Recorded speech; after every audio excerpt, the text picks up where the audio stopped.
Los Angeles, 1925. Philip Marlowe was 22 years old and still wore the navy blue uniform of the Lapt with a pride that would soon crack. Los Angeles, 1925.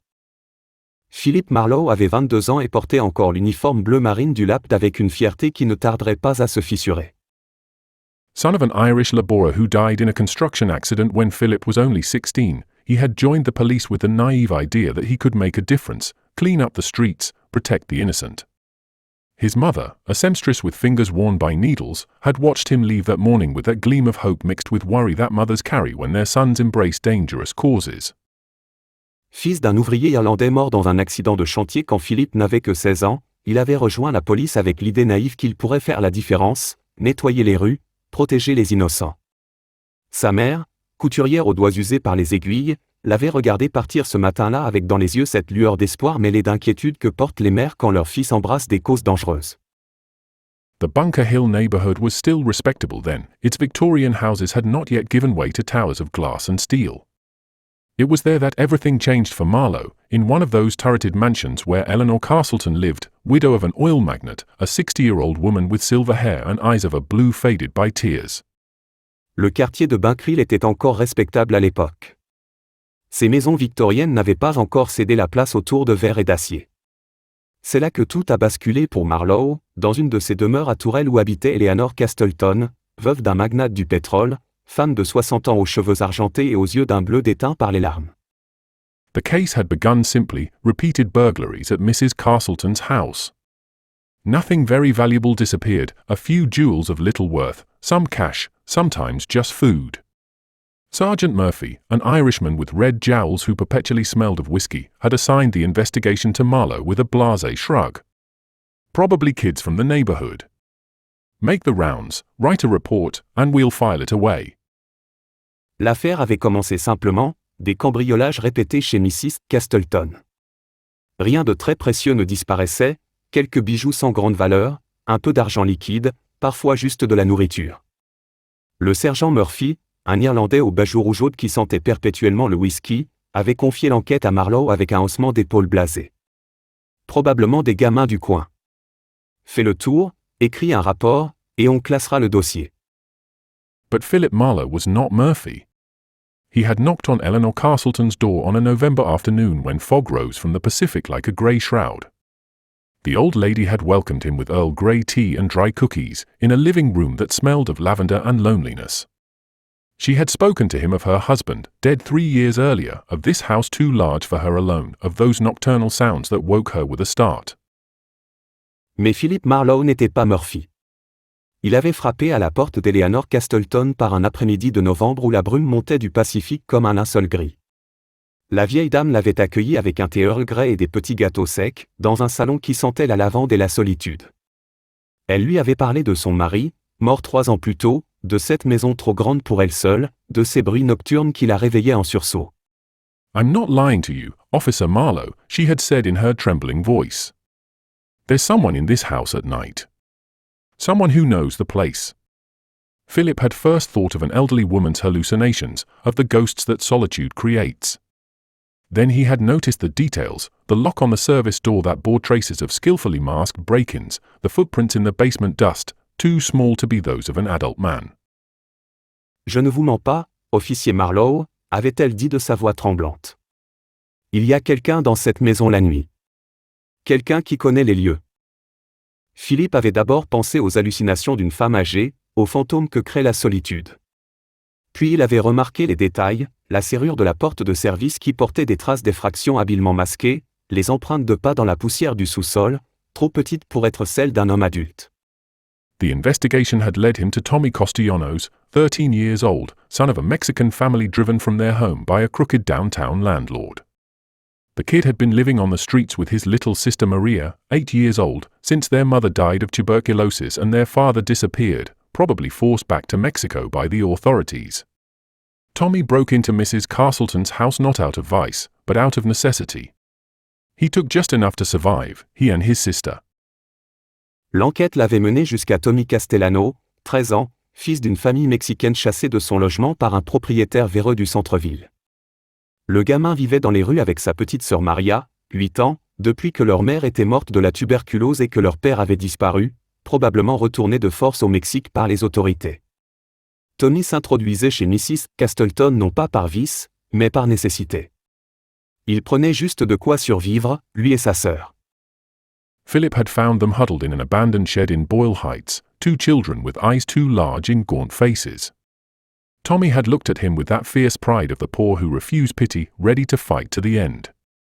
Maria clutched a frayed rag doll, the only vestige of their former life. "You gonna arrest us?"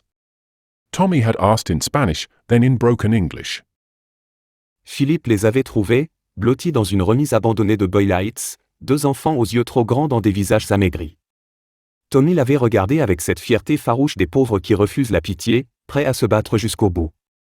Maria serrait contre elle une poupée de chiffon effilochée, seul vestige de leur ancienne vie.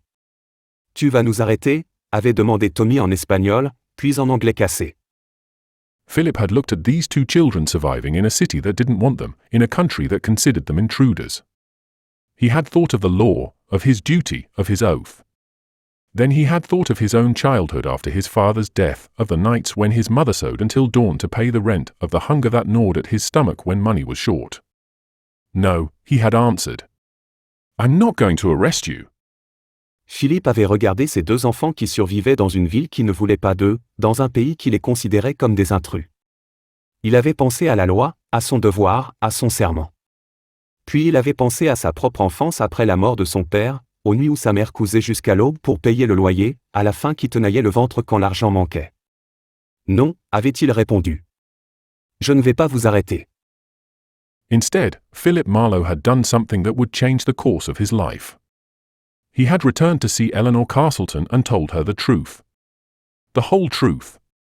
He expected anger, demands for immediate arrest. Instead, the old lady had wept. Those poor children. My God, in my own city. 3 days later, Tommy and Maria Castellanos moved into the former servants' room of the Castleton house. Eleanor had found in them the family she had never had, and they had found in her the grandmother that life had denied them. Au lieu de cela, Philip Marlowe avait fait quelque chose qui changerait le cours de sa vie. Il était retourné voir Eleanor Castleton et lui avait raconté la vérité. Toute la vérité.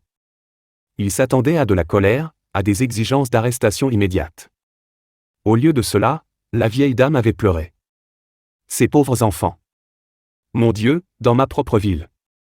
3 jours plus tard, Tommy et Maria Castellano emménageaient dans l'ancienne chambre de service de la maison Castleton. Eleanor avait trouvé en eux la famille qu'elle n'avait jamais eue, et eux avaient trouvé en elle la grand-mère que la vie leur avait refusée. Philip had written a report mentioning that the burglaries had ceased, without specifying the exact circumstances. But Murphy was not fooled. And Murphy had connections with Amos Buchanan, a real estate developer who had long coveted the Castleton property to build cheap apartments. Buchanan needed the old lady gone, one way or another. Philippe avait rédigé un rapport mentionnant que les cambriolages avaient cessé, sans préciser les circonstances exactes. Mais Murphy n'était pas dupe. Et Murphy avait des relations avec Amos Buchanan, un promoteur immobilier qui lorgnait depuis longtemps sur la propriété Castleton pour y construire des appartements bon marché. Buchanan avait besoin que la vieille dame parte, d'une façon ou d'une autre. "You screwed up, boy," Murphy had told Philip in the station locker room. "Buchanan wants that house. He promised me $500 if I could get the old woman to leave. You just complicated things. Justice isn't for sale, Sergeant." Murphy had laughed, a fat and cynical laugh. "Justice? You still believe that crap? This city belongs to those who can afford to pay for it. You'd better learn that fast." Tu as fait une connerie, mon garçon, avait dit Murphy à Philippe dans le vestiaire du commissariat. Buchanan veut cette maison. Il m'a promis $500 si j'arrivais à faire partir la vieille. Tu viens de compliquer les choses. La justice ne se monnaie pas, sergent. Murphy avait ri, un rire gras et cynique. La justice? Tu crois encore à ces conneries? Cette ville appartient à ceux qui ont les moyens de la payer. Tu ferais mieux de la prendre vite.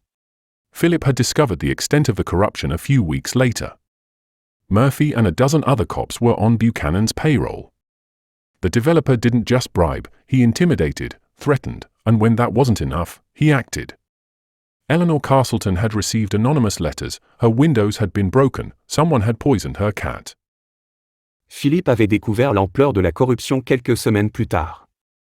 Murphy et une douzaine d'autres flics étaient sur la liste de paix de Buchanan. Le promoteur ne se contentait pas de corrompre, il intimidait, menaçait, et quand cela ne suffisait pas, il agissait. Eleanor Castleton avait reçu des lettres anonymes, ses fenêtres avaient été brisées, on avait empoisonné son chat. Young Philip Marlowe found himself facing a dilemma that would haunt him all his life: respect the law as it was written, or respect justice as he felt it.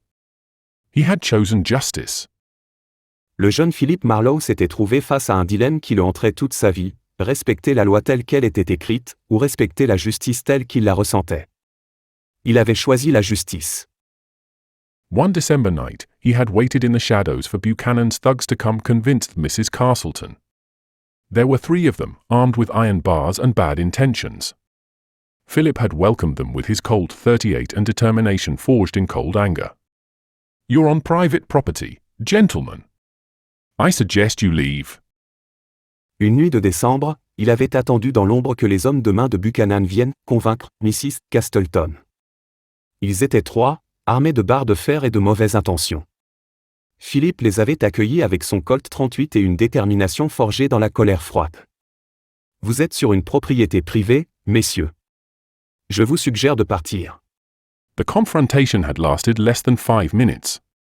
2 of the men had fled, the third lay unconscious in Eleanor's rose bushes. Philip hadn't called for backup.